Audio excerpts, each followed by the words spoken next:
So hello guys, मैं आपकी friend आ चुकी हूँ प्रीवियस पार्ट के साथ। प्रीवियस पार्ट में जैसा कि आप लोगों ने सुना ही था, जो हमारी राधिका होती है वो बहुत मुश्किल से छुपाते हैं और आगे फ्लाइट में बैठ जाती है और उसके पीछे जो पोज होती है वो खुद और सबको पीछे लगा लेती है। अब आगे और वैसे ही पहले तो उस पोज को एयरपोर्ट पे नहीं छोड़ रहे होते हैं और हमारी जो राधिका होती है वो फ्लाइट में बैठी होती है और पीछे से उनकी गाड़ियाँ और हमारी जो राधिका होती है उसका दिल बैठा जा रहा होता है। ठीक कुछ ही देर में फाइनली जो फ्लाइट होती है वो आसमान की तरफ रवाना हो जाती है और जैसे ही होती है तो हमारी जो राधिका होती है उसकी सांस में सांस आती है और ऐसे ही वो एक गहरी सांस लेती है और ऊपर वाले का वो शुक्र अदा करती है कि ऊपर वाले तेरा लाख लाख शुक्र है कि मैं बच गई। और ऐसे ही कुछ देर तक वो फ्लाइट में सफ़र कर रही होती है। वहाँ पे भी जो हमारी राधिका होती है वो फ्लाइट में होती है और दूसरी तरफ जो मासूमा लोग होते हैं उन लोगों ने भी फाइनली घर शिफ्ट कर लिया होता है। और जो बॉस होते हैं वो उसको भी पता चल जाता है कि इन लोगों ने कुछ ना कुछ तो गड़बड़ी की है और इन लोगों को सब पता चल गया है।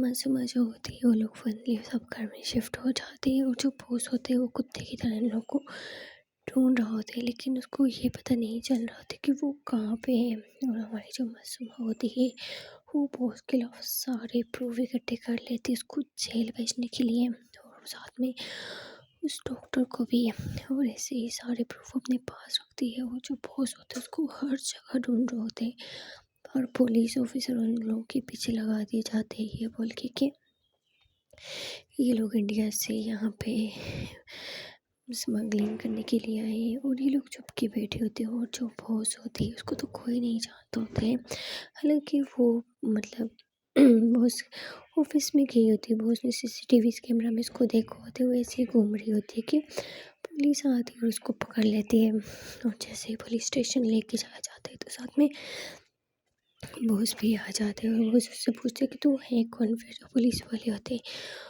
वो फुल डिटेल वगैरह लगाते हैं और जो वो लड़की होती है पुलिस वाले से फ़ोन लेती है और सीधा अपने पापा को कॉल कर लेती है। और जैसे उसके पापा को पता चलता है कि इन लोगों ने मेरी बेटी को गिरफ़्तार कर लिया है वो खुद अपने हेलीकॉप्टर में बैठ के आ जाते हैं। 1.5 घंटे के अंदर अंदर सीधे वो पुलिस स्टेशन में आती है और जिसने इसके ऊपर मतलब लेके गए होते हैं उन सब जो पुलिस वाले होते हैं उनको सस्पेंड करवा दिया गया होता है, क्योंकि वो जो लड़की होती है उसका बाप बहुत अमीर होते हैं, इंडिया का टॉप 2 में वो भी आता है, वो भी काफ़ी रईस होते हैं। यहाँ पे भी उसके काफ़ी बिजनेस वगैरह चल रहे होते हैं और ऐसे ही वो अपनी बेटी को ले जाया जाता है और वो लोग खाड़ी में बैठ जाते हैं और उस बॉस को भी धमकाया जाता है, अगर तुमने दोबारा मेरी बेटी की तरफ देखा तो मैं तुझे छोड़ूंगा नहीं। वो भी डर जाता है। तो फिर जो हमारी वो लड़की होती है वो जो बॉस की बेटी होती है वो अपने पापा को सब कुछ बताती है। जैसे ही उसके पापा ये सब कुछ सुनते हैं तो वो भी शॉक्ड हो जाते हैं, उनको भी मासूमा पे तरस आता है। वो बोलते हैं कि बेटा डोंट वरी, उन लोगों का मैं खुद इलाज करवाऊँगा। जहाँ पे वो लोग देखते हैं चप्पा चप्पा पे वहाँ पे उन लोगों की फ़ोटो लगी होती है और वहाँ पे उन लोगों के लिए इनामात भी रखे गए होते हैं। जैसे ही बॉस और उसकी बेटी ये देखती तो वो बोलती कि गलती भी खुद करें और फंसाएं भी इन बेचारी लोगों को, इनको तो मैं नहीं छोड़ने वाला हूँ।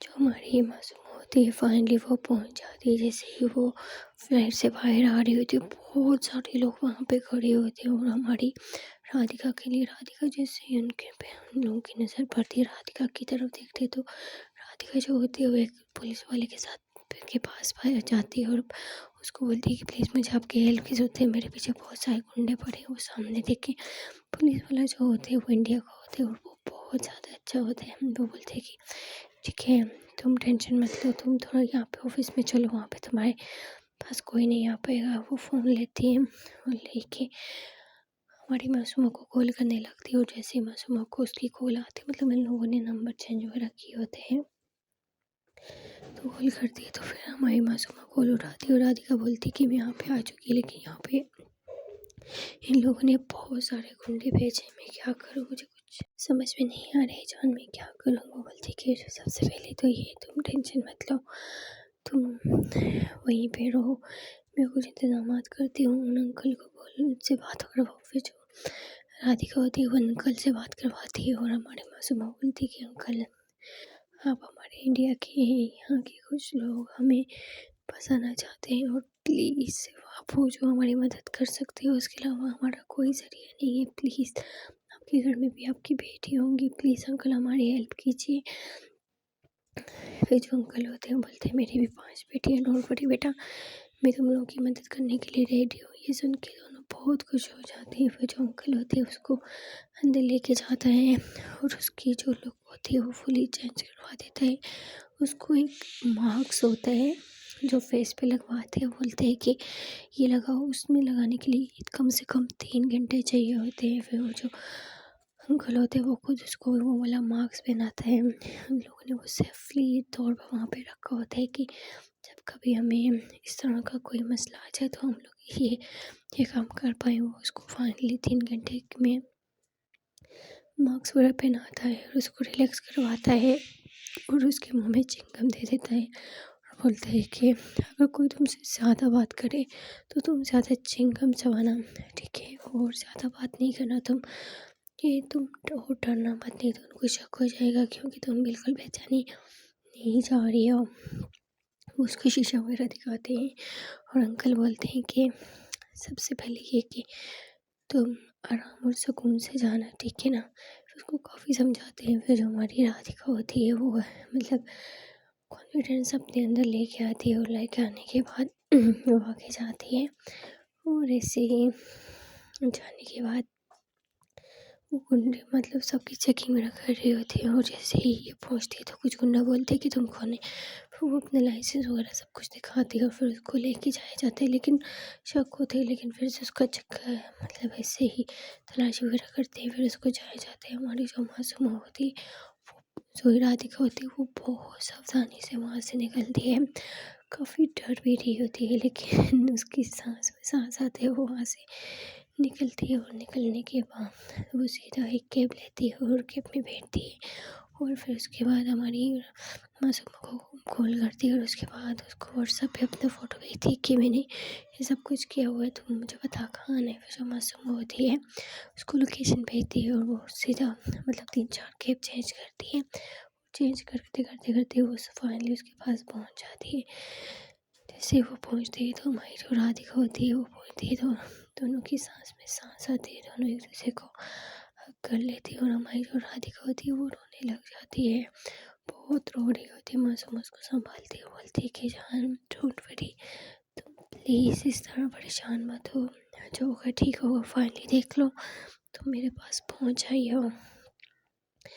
राधिका बोलती है आई नो यार मैं पहुंच आई हूँ, लेकिन तुम मुझे ऐसे अकेले कैसे छोड़ सकती हो, पागल हो क्या? इस पे हमारी मासूमा बोलती है कि जान को डोंट वरी, ये लोग बात कर रहे थे, फिर से बाहर दरवाजे पे दस्तक होती है। मासूमा बोलती तुम जाके चुप जाओ। मासूमा चुपके से देखती है तो वो अंकल और उनकी बेटी होती है, वो जाती है दरवाज़ा खोलती है, दोनों को अंदर लाती है और दोनों बैठ जाते हैं। अंकल को पानी वगैरह पूछती है तो अंकल को सब पता होता है। ये लोग पूरे फुल डरे होते हैं और हमारी राधिका मासूम उसकी मम्मी इधर बेड पे होती है, पड़ी हुई होती है, उनकी तबीयत ज़्यादा से ज़्यादा ख़राब हो रही होती है। फिर जो बॉस होते हैं वो जाते हैं राधिका की मम्मी को देखते हैं और फिर उसके बाद बाहर आते हैं और बैठ जाते हैं और बोलते हैं कि क्या तुम लोगों को पता नहीं है, क्या हमारे इंडिया में अच्छा इलाज नहीं होता है? कम से कम तुम लोगों को मेरे साथ रब्त रखना चाहिए था।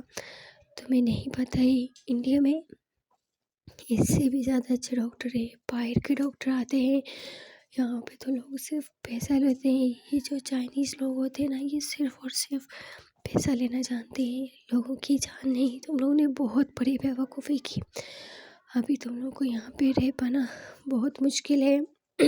वैसे जो एक डॉक्टर है उसको मैं जानता हूँ और वो तुम लोगों की हेल्प करेगा और तुम्हारी मम्मी का ट्रीटमेंट भी घर पे हो जाएगा। सबसे पहले जो लोग तुम्हारे पीछे लगे हैं उन लोगों को सबक सिखाओ, तुम्हारे पास जितनी भी प्रूफ है तुम ऐसा करो, आते अपने पास रखो और आते मुझे दो। फिर जो होते हैं और उनको देते हैं और जैसे ही वो बाहर निकलते हैं तो मतलब उन सबको पता चल जाता है कि सब साथ मिले हुए हैं वो लोग। फिर हमारी बॉस के पीछे, जो बॉस का पापा होते हैं उसके पीछे लग जाते हैं। वो बहुत मुश्किल से ड्राइविंग करते हैं और भाग रहे होते हैं। वो सोशल जहाँ पे मीडिया वाला ऑफिस होता है वो वहाँ तक पहुँचने की कोशिश करते हैं, लेकिन वो घेर लेते हैं। चारों के चारों के पास स्कूटर होते हैं, चारों के पास वीडियो सब कुछ होता है। सब लोग इन चारों के पीछे कुत्तों की तरह पड़े होते हैं, लेकिन चारों को 3 तो गिरफ्तार हो जाते हैं। और हमारी जो राधिका होती है वो फाइनली बच के निकल जाती है, वही वाले मार्क्स लगा के। और वो जाती है सीधा मीडिया वाले ऑफिस में जाती है और कुछ वीडियोस वगैरह देती है और बोलती है, और कुछ पैसा देती है, बोलती है कि प्लीज़ इसको प्ले करो। और पहले तो वो कर ही नहीं रहे होते, मतलब काफ़ी हंगामा मचा होता है, वो करने का नाम नहीं ले रहे होते। वो हमारी राधिका को बोलते निकल जाओ यहाँ से, मतलब काफ़ी बदतमीजी और काफ़ी हल्ला हो रहा होता है। वहाँ पे एक लड़का होता है, वो आता है राधिका के पास और चुपके से उसको सब कुछ लेता है और एकदम से मतलब सब कुछ टीवी में प्ले कर लेता है। और जैसे ही वो प्ले होती है तो पूरे लंदन में वो वीडियो चलने लग जाती है डॉक्टर की और उस बॉस की। जैसे जैसे लोग देख रहे होते हैं वीडियो, सोशल मीडिया पे देख रहे थे, सब लोग शॉक्ड हो रहे होते हैं। और पहले तो वो लोग नहीं देखते हैं, और उस टाइम जो जज साहब होते हैं वो अपने घर में बैठ के चाय पी रहे होते हैं। वो भी मतलब टीवी ऑन कर लेते हैं, और जैसे ही वो ऑन करते हैं वो सब कुछ देखते हैं तो वो भी शॉक्ड रह जाते हैं। और वो जो बॉस होता है वो वीडियो को रोकने की बहुत कोशिश करते हैं, लेकिन वीडियो तो पब्लिक हो जाती है, अभी उसको रोक पाना नामुमकिन होता है। उसके बाद पुलिस वालों ने उन तीनों को गिरफ्तार करके बहुत पीट रहे होते हैं। जैसे ही बड़े बड़े लोगों को इनका क्राइम पता चलता है तो एक ऑफिसर बैठ के देख रहा होता है, और जैसे ही वो देखता है तो वो उसको उन तीनों को पीट रहे होते हैं। बहुत बुरी तरह से पीट रहे होते हैं। वो ऑफिसर जाता है तो एक बड़े ऑफिसर को कॉल करते हैं, बोल रहा है कि ये लोग इन लोगों को बिना वजह पीट रहे हैं, जल्दी से आओ। जो ऑफिसर होते हैं बोलते तो उन लोगों को रोकने की कोशिश करो, मैं आ रहा हूँ। काफ़ी ज़्यादा वो बॉस की बेटी को और हमारी मासूमों को इन लोगों ने इतना मार चुके होते हैं, मतलब इन लोगों की बहुत ज़्यादा पीट चुके होते हैं। ऑफिसर आता है तो उन लोगों को रोक लेता है और एकदम से उन लोगों को गिरफ्तार करने का ऑप्शन दे देता है। वहाँ पे जैसा बड़े बड़े मतलब जो वकील होते हैं, जो सोशल मीडिया वाले लोग होते हैं, जैसे जैसे वो वीडियो देखते हैं उस डॉक्टर को ढूंढने लग जाते हैं, और वो जो बॉस होते हैं उसको ढूंढने लग जाते हैं। वो दोनों छुप जाते हैं। और वहाँ की पुलिस तो इतनी खतरनाक होती है, जैसे ही इनको पता चलता है जो जो लोग इनके पीछे पड़े हुए थे, जिन जिन लोगों ने इनका साथ दिया था, उन सब लोगों को आधे घंटे में 1 घंटे के अंदर अंदर गिरफ्तार कर लिया जाता है। और वो सब लोग बहुत भीख मांग रहे होते हैं, लेकिन वहाँ का कानून इतना टफ होता है कि उन सबको मतलब निकाह जॉब से तो रिज़ाइन देना ही पड़ता है, और उन लोगों को उम्र कैद की भी सज़ा दी जाती है। जी हाँ, अगर कोई इंसान गलत नहीं है, उसके पीछे वो लोग लग के गलत का साथ देंगे तो वो लोग भी क्रिमिनल कहलाएंगे, उन लोगों को भी उम्र कैद की सज़ा हो जाती है। और फिर इन लोगों को अदालत में बुलाया जाता है, जो कुछ थोड़े बहुत प्रूफ रहे जाते वो सब दिखाते हैं। वहाँ पे वो डॉक्टर भी होता है और साथ में वो जो बॉस होता है वो भी होता है। और हमारी राधिका बहुत रोती है, बहुत ज़्यादा। बोलती है कि हम लोग तो यहाँ पे अपनी मम्मी के इलाज के लिए आए थे, हमें क्या पता था कि यहाँ पे ये सब कुछ होता है। वहाँ के लोग भी मतलब इबरत हासिल करते हैं। फिर जज साहब ये हुक्म देते हैं कि इसकी मम्मी का इलाज फ्री में किया जाएगा, क्योंकि हमारे देश के लोगों ने बहुत बड़ी गद्दारी की है। इन लोगों ने इतना पैसा लगा के भी इन लोगों की मम्मी 30 स्टेज पे चल रही, जितना कुछ होगा तो इनके लिए सबसे अच्छी हॉस्पिटल में और हुकूमत की तरफ से पैसा दिया जाएगा, हुकूमत की तरफ से उनका इलाज किया जाएगा। वो सब लोग बहुत खुश होते हैं, जज बहुत अच्छी बात करते हैं।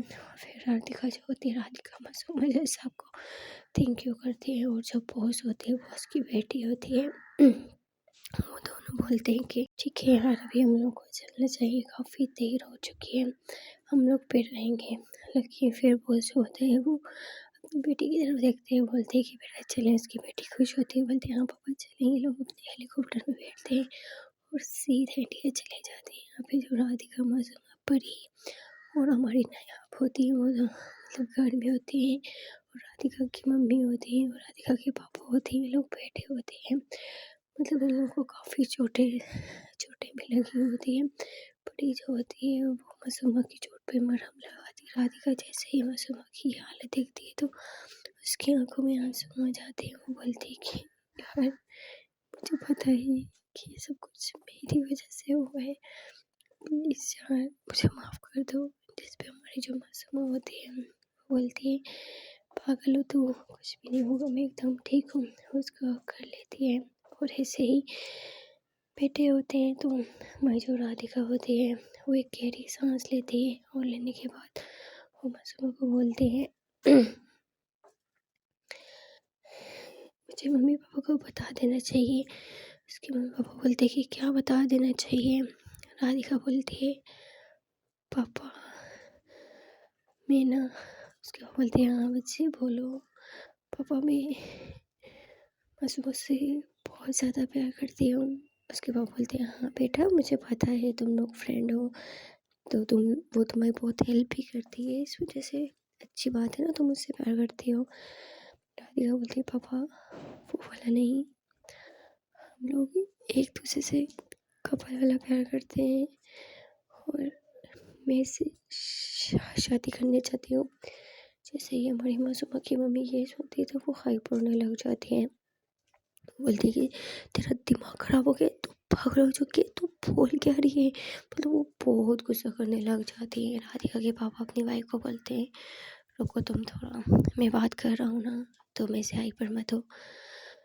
राधिका बोलती है कि पापा हम दोनों काफ़ी टाइम से प्यार कर रहे हैं और आज जो कुछ भी मैं हूँ सिर्फ और सिर्फ इसी की वजह से हूँ।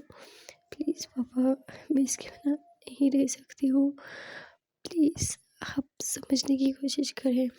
उसके जो पापा होते हैं उसकी तरफ देखते हैं और अपनी वाइफ की तरफ देखते हैं। उसकी वाइफ बोलती है कि तुम लोग का दिमाग ख़राब हो गया, तभी मैं बोलूँगी तुम लोग साथ क्यों रह रहे हो, क्या ये दोनों भी कपल है। राधिका बोलती है हाँ। उसकी मम्मी बहुत गुस्सा हो जाती है, वो खड़ी हो जाती है, बोलती है मुझे इस तरह के बच्चों के साथ नहीं रहना, तुम लोग को समाज की फिक्र नहीं की। मतलब बहुत कुछ बोल रही होती है।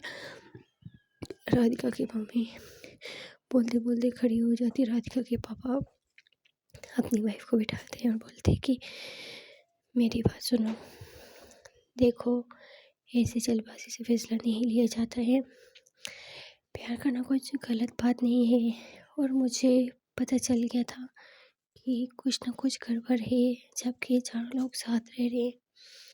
मुझे इस चीज़ से कोई प्रॉब्लम नहीं है। जैसे ही ये बोलती तो राधिका की मम्मी चिल्लाने लग जाती, बोलती दिमाग ख़राब हो गया, लोग क्या बोलेंगे, समाज क्या बोलेगा, लोग तो लानत करेंगे। वो बोलते हैं मेरी बात सुनो, ये लोग अपने यहाँ पे शिफ्ट हैं, हम लोगों के अलावा किसी को नहीं पता है और हमारे मुश्किल तरीन वक्त में लोगों ने साथ नहीं दिए, रिलेटिव्स ने साथ नहीं दिया है, इन बच्चों ने साथ दिया है। वो देखो उस लड़की को हमारे लिए, सिर्फ तुम्हारे लिए अपनी हड्डियाँ तुड़वाई हैं उसने, क्या कुछ नहीं किया उसने। इतना तो हमारे बेटे भी नहीं करते हैं, हमारी खुद की औलाद भी नहीं करती है जितना इन लोगों ने हमारे साथ किया है। और तुम ऐसा बोल रही हो, मुझे बहुत अफ़सोस से कहना पड़ रहा है कि तुम्हारी सोच ऐसी है। ये लोग कितना कर रहे हैं हमारे साथ और तुम ऐसा सिला दोगी, तुम्हारा दिमाग ख़राब है। मतलब उसके हस्बैंड जो होते हैं वो अपनी वाइफ को बहुत अच्छे से समझा रहे होते हैं। पहले तो वो नहीं मान रही होती है, फिर उनको कमरे में ले जाया जाता है और राधिका के पापा राधिका की मम्मी को समझाते हैं बहुत अच्छे से। वो नहीं मान रही तो मानने का नाम ही नहीं ले रही होती, लेकिन वो अपनी वाइफ को बहुत अच्छे से समझाते हैं कि वो मान लेती है और फिर वो उनको वहीं पे सुला देती है। राधिका के पापा बाहर आते हैं और बोलते हैं बच्चों मैंने तुम्हारी माँ को समझा दिया है, लेकिन आई नो तुम सब अपने पाँव पे खड़े हो, लेकिन लोग समाज ये क्या बोले मुझे अभी इससे मतलब नहीं है। मुझे तो तब पता चला जब मेरी बीवी बीमार थी और मेरा कोई रिश्तेदार, मेरा कोई बहन भाई नहीं है यहाँ, सिर्फ तुम लोग खड़े थे और मैं तुम्हारे प्यार को एक्सेप्ट ना करूँ। मैं इतना भी सेल्फिश नहीं हूँ बेटा, तुम लोग को जैसी लाइफ गुजारनी है, जिस तरह तुमको रहना है, जब तुम लोग को शादी करनी है, एंगेजमेंट करनी है, तो मैं तुम लोग का साथ दूँगा और खुद को कभी अकेला मत समझना, हमेशा मैं तुम्हारे साथ हूँ, ठीक है ना। कोई साथ दे या ना दे, लेकिन मैं दूँगा। तो ये सुन के राधिका बहुत खुश हो जाती है, वो अपने पापा को हग कर लेती है और बोलती है कि पापा बहुत कम बाप होते हैं जो ये चीज़ एक्सेप्ट करते हैं। कोई बाप तो ऐसे होते हैं जो बच्चों को कत्ल करवा लेते हैं, और आप हो जो 1 मिनट में मान के। चारों लोग बहुत ज़्यादा खुश हो जाते हैं और आते पापा को हक कर लेते हैं। जो पापा होते हैं बोलते हैं कि बेटा तुम लोग ये नहीं समझना कि कोई नहीं है तुम्हारे साथ, जब तक मैं जिंदा हूँ तो मेरी सपोर्ट तुम लोगों के साथ बनी रहेगी। फिर जो हमारी मासूमा होती है बोलती है कि पापा इस बात पे एक जश्न तो होना चाहिए। उसके बाद बोलते हैं हाँ बेटा क्यों नहीं, एक नहीं बहुत बड़ा जश्न होगा, और आज रात में ही होगा, ठीक है ना। जिसको बुलाना है जो करना है तुम लोग करो, मेरी तरफ से तुम लोग के लिए कोई रोक टोक नहीं होगी, ठीक है ना। ये सुन के ये चारों लोग बहुत खुश हो जाते हैं। राधिका बोलती है कि मेरे पास कपड़ा ही नहीं है। उसके बाद बोलते कि नहीं है तो चलो सब साथ में जाते हैं और शॉपिंग करते हैं, और मुझे तुम्हारी मम्मी को भी एक सरप्राइज़ देना था। तो सोचा कि चलो वो भी हो जाएगा, और सब चलते हैं शॉपिंग के लिए। और आज का खाना बाहर ही खाएंगे, वो भी मेरी तरफ से, ठीक है ना। सो गाइस देखने के लिए बट में क्या होता है, छोटी सी रिक्वेस्ट करना चाहती हूँ, प्लीज़ गाइस चैनल को सब्सक्राइब, वीडियो को लाइक कर दो। अगला पार्ट हमारा काफ़ी रोमांटिक और इंटरेस्टिंग होने वाला है।